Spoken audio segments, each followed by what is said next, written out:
తప్పుడుగా social మీడియాలో ప్రచారం చేస్తూ ఒక గోబల్స్ ను ఒక తప్పుడు వార్తల్ని ప్రచారం చేసే ప్రయత్నం చేస్తున్నారు. అటువంటి వాళ్ళు అది మానుకుంటే మంచిదని కూడా మేము వారికి హితవు పలుకుతా ఉన్నాం. సో ఈ రోజు తప్పకుండా మేము సంపూర్ణమైన విశ్వాసంతో ఉన్నాం. ఇది ఒక తుఫైల్ కేసు. మా ఆర్ఎస్ ప్రవీణ్ చెప్పినట్టు ఇది 100% తుఫైల్ కేసు. ఫైనల్ గా ఇది ఇందులో ఎలాంటిది కూడా బయటకు వచ్చేది లేదు. అసలు ఒక రూపాయి రాష్ట్ర ప్రభుత్వ ఖజానా నుంచే పోయింది లేదు.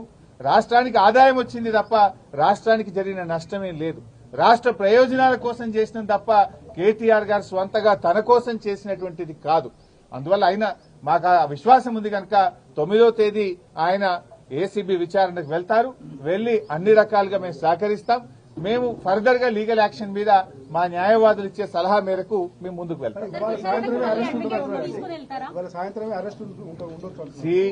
ఏముంటది అంటే దానికి ఏం భయపడతాం. ఇవాళ చేస్తాడా, రేపు చేస్తాడా, ఈ అక్రమ అరెస్టులకు మేము భయపడేటోళ్ళం కాదు. ఇదేం మాకు కొత్త కాదు కదా.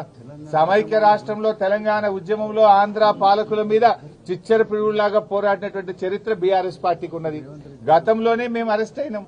తెలంగాణ కోసం పోరాటంలో కేటీఆర్ గారు అరెస్ట్ అయ్యి వరంగల్ జైల్లో పడ్డారు. మా నాయకులందరూ కూడా అరెస్ట్ అయ్యి జైళ్లలో పడ్డారు. ఏం జరిగింది? తెలంగాణ రాష్ట్రం వచ్చింది. ఈ రాష్ట్రానికి మేలు జరిగింది. ఇవాళ రేవంత్ రెడ్డి గారు మీరు అన్నట్టు ఇవాళ అరెస్ట్ చేస్తాడా, రేపు అరెస్ట్ ఆయన ఇష్టం. చేస్తే చేయని ఇది అక్రమ అరెస్టు. మాకు న్యాయస్థానాల మీద నమ్మకం ఉంది. దానికి మేము భయపడం. తప్పకుండా లీగల్ గా ముందుకు పోతాం. 9వ తేదీ వాళ్ళు నోటీస్ ఇచ్చారు. డెఫినెట్ గా 9th నాడు కేటీఆర్ గారు మేము హాజరవుతాం. మొన్న కూడా హాజరయ్యారు కదా.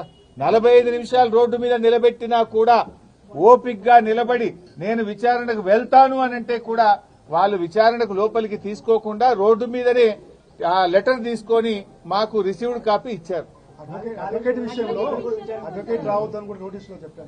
అడ్వకేట్ విషయంలో ఏం చేయాలి అనేది చూడాలి. గతంలో there are lot of precedences. Rahul Gandhi గారు ఈడీ ఆఫీస్కి పోతే వెంట అడ్వకేట్లు వెళ్ళలేదా? గతంలో అడ్వకేట్లు వెళ్ళలేదా?